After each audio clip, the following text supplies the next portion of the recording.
Et au fond, ce que vous démontrez là, c'est exactement la promesse républicaine.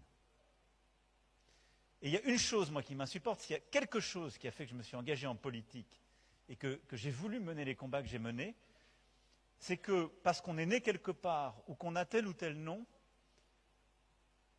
on puisse se dire « c'est pas possible pour moi ». Et dans chacune de vos histoires, là, celle que vous venez de raconter, normalement, ce n'était pas possible pour vous. Franchement, qu'une jeune femme aille dans le bâtiment, et alors en plus, vous venez voiler, on aurait des tas de problèmes sur plein de chaînes, on n'aurait parlé que de ça. Et ben voilà.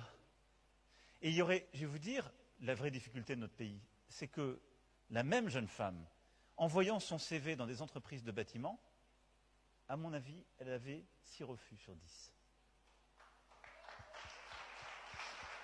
6 refus sur 10, on peut aller à 10 directement.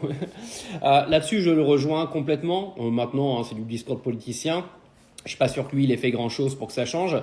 Mais par contre, il a complètement raison. Et j'ai bien aimé le petit passage sur toutes les chaînes de médias en auraient parlé, l'auraient repris. Il dit tout haut ce que tout le monde pense tout bas. Clairement, là-dessus, il a complètement raison. Vous avez beau détester Emmanuel Macron, il faut avouer que sur certaines interventions-là, il est dans le vrai totalement.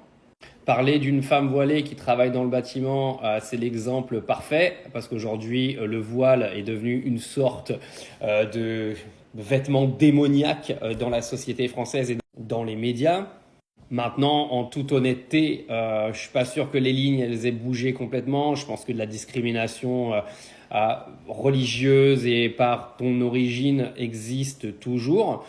Mais bon, faut bien avouer que cette intervention d'Emmanuel Macron est dans le vrai et très intéressante.